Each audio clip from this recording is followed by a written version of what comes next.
Welcome to healthy food kitchen. இன்றைக்கி ரவா புட்டு செய்ய போகிறோம். எப்படி செய்யுதுன்னு பார்க்கலாம். ரவா 1 கப் எடுத்துருக்கேன். தேங்காய் பூ 3 to 4 டேபிள் ஸ்பூன் எடுத்துக்கோங்க. உலர் திராட்சையும் முந்திரி பருப்பு எடுத்துருக்கேன். உங்களுக்கு தேவையான அளவுக்கு எடுத்துக்கலாம். ஏலக்காய் பவுடர் 1 சிட்டிகை அளவுக்கு. உப்பு வந்து 1 பிஞ்ச் மட்டும் போட போகிறோம். நெய் கொஞ்சம். நான் வந்து புட்டுக்கு வந்து சீனிக்கு பதிலாக வெள்ளைப்பாகு, நீங்கள் கருப்பட்டி பாகு வேணாலும் ஊற்றிக்கலாம், வெள்ளைப்பாகும் ஊற்றிக்கலாம். இல்லை ரெண்டுமே பிடிக்காது, சுகர் ஆட் பண்ணுவோம், சுகர் வேணாலும் நீங்கள் சேர்த்துக்கலாம். இப்போ எப்படி செய்யுதுன்னு பார்க்கலாம். நெய் கொஞ்சமாக சேர்த்துக்குவோம். நெய் ரொம்ப சூடாகங்காட்டியும் நீங்கள் திராட்சையை வந்து வறுத்து எடுத்துக்கணும். திராட்சை சீக்கிரம் கருகி போயிடும். அதனால் ரொம்ப சூடாகங்காட்டியும் நீங்கள் அதை முதல்ல வறுத்துக்கோங்க.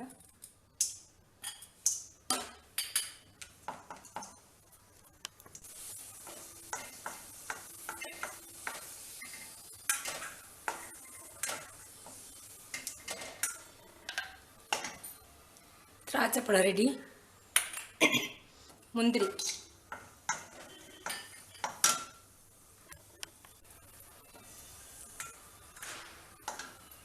ரெண்டு ரோஸ்ட் பண்ணிட்டோம்.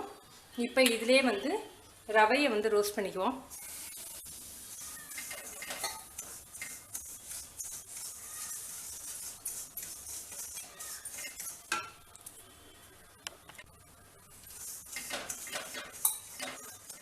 ரவையோட கலர் மாறிடுச்சு. இப்போ அடுப்பு அமர்த்திடலாம்.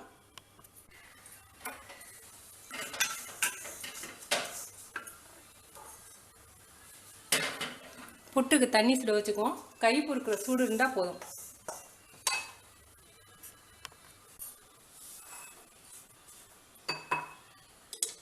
இதில் 1 சிட்டிகை அளவுக்கு உப்பு சேர்த்துக்குவோம். புட்டில் ருசிக்காக உப்பு சேர்க்கணும். 1 சிட்டிகை. ஏலக்காய் பவுடர்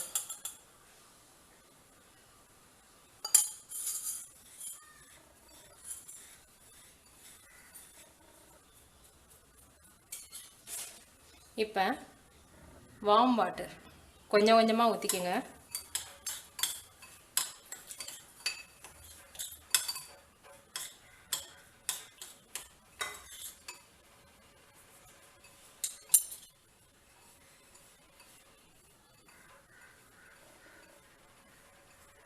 ரவா வந்து ட்ரையாக இருக்கக்கூடாது. எல்லா பக்கமும் ஒன்று சேர்த்து கிளறிக்கங்க. இப்போ இதை பிடிச்சோம்னா கொலக்கட்டை மாதிரி பிடிக்க வரணும். அதே மாதிரி உதுத்து விடும்போது இப்படி உதுந்து கொட்டணும். இதுதான் புட்டோட பக்குவம். இப்போ இதை வந்து மிக்சியில் வந்து கட்டி இல்லாமல்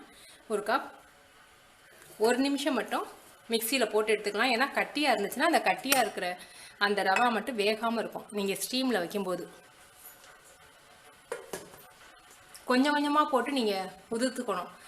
ரொம்ப போட்டிங்கன்னா சப்பாத்தி மாவு மாதிரி திரண்டு வந்துடும்.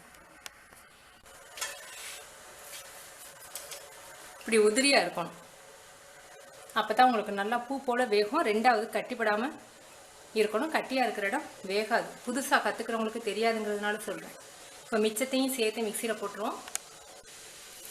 ரவை புட்டுக்கு சிலர் என்ன பண்ணுவாங்க, வெந்நீருக்கு தண்ணிக்கு பதிலாக பால் கூட லேசாக சுட வச்சு சேர்த்துக்குவாங்க. பால் சுட வச்சு சேர்க்கும்போது இன்னும் ருசியாக இருக்கும். கொஞ்சம் வயசானவங்களுக்கு கொஞ்சம் செரிமானம் ஆக லேட்டாகும், கொஞ்சம் ஹெவியாக இருக்கும். நீங்கள் குழந்தைங்களுக்கு வேணும்னா தண்ணி பாலாக வச்சு நல்லா காய்ச்சி கொஞ்சம் வெதுங்கிற சூட்டில் நீங்கள் வெந்நீருக்கு பதிலாக சேர்த்துக்கலாம். இப்போ இதை நம்ம வந்து ஸ்டீமில் வைக்க போகிறோம்.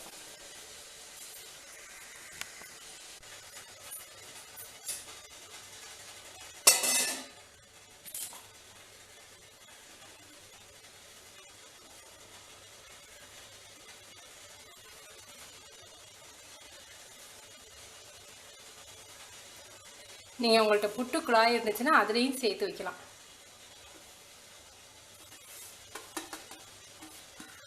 எப்போவுமே நீங்கள் புட்டு ஸ்டீமில் வேக வைக்கும்போது இப்படி அமுக்கக்கூடாது. அமுக்குனீங்கன்னா உள்ளே இருக்க புட்டு வேகாது. ஒரு 5 நிமிஷம் வேகட்டும். 5 நிமிஷம் ஆயிடுச்சு. அடுப்பு அமர்த்திடுறேன்.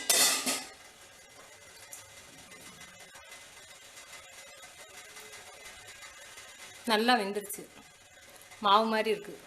இப்போ நம்ம எடுத்துடலாம்.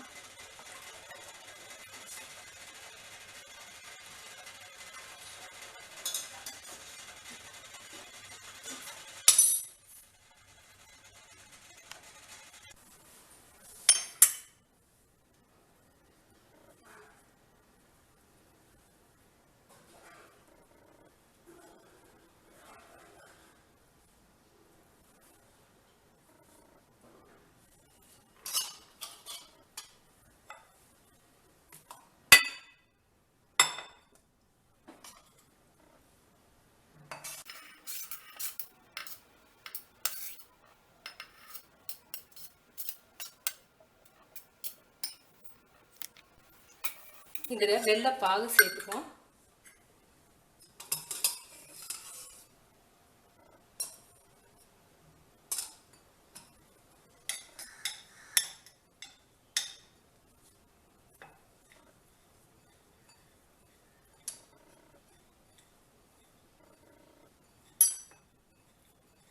தேங்காய் பூ,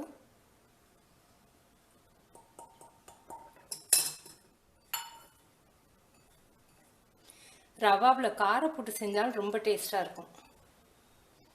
இனிப்பு போதுமானு பார்த்துக்குங்க.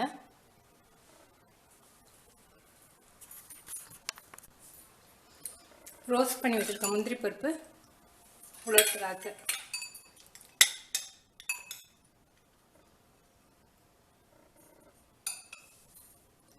ஸ்வீட் போட்டு ரெடி. நீங்கள் செஞ்சு பார்த்துட்டு உங்கள் கமெண்ட்ஸ் எனக்கு சொல்லுங்கள். தேங்க்யூ.